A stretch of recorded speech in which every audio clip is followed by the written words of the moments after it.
Bonjour Christian Depertuis. Bonjour. Vous êtes professeur d'économie, fondateur de la chaire Économie et Climat à l'Université Paris-Dauphine et vous venez de publier le livre Covid-19 et réchauffement climatique, plaidoyer pour une économie de la résilience. C'est aux éditions Debook Supérieur.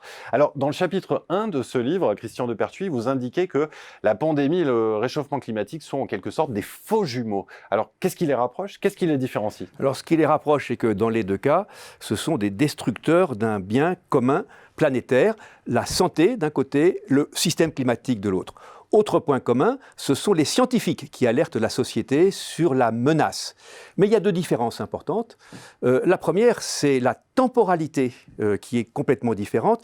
Pour faire face à la pandémie, chaque jour, je dirais chaque heure compte.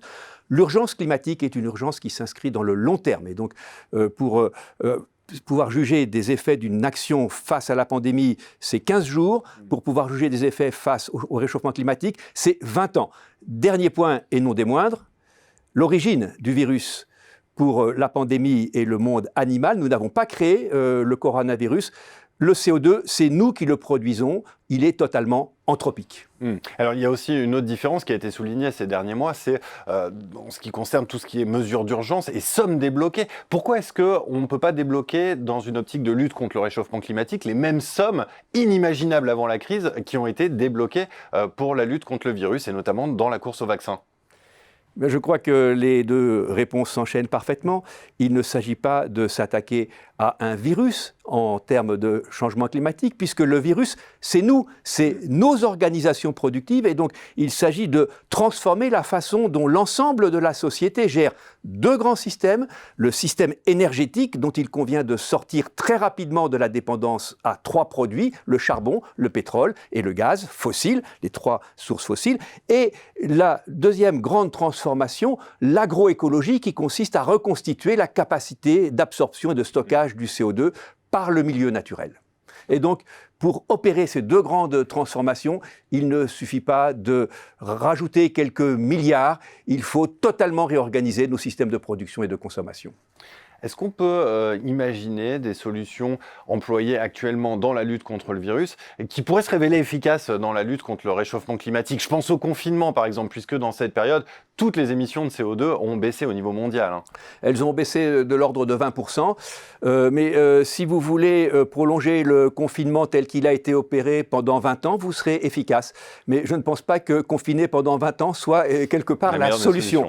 En revanche, je vois que dans les méthodes d'action contre le changement climatique, tout ce qui concerne une moindre mobilité des personnes, moins de vitesse, un rapprochement du producteur, du consommateur, une accélération de la numérisation de l'économie correctement pilotée, avec plus de transferts d'informations, moins de transport de personnes.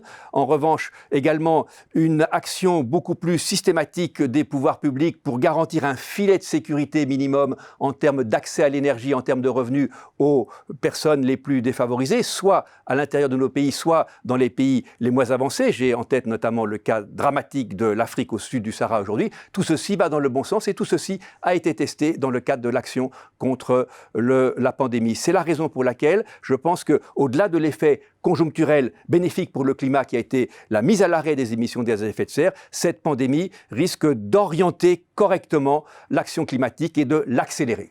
Comme quoi on peut déceler aussi des opportunités et du positif dans cette période C'est un vieux proverbe français nous dit « un mal pour un bien ». Un mal pour un bien. Merci beaucoup Christian Depertuis. Je rappelle la publication de votre livre Covid-19 et réchauffement climatique, plaidoyer pour une économie de la résilience. Merci encore. Merci à vous.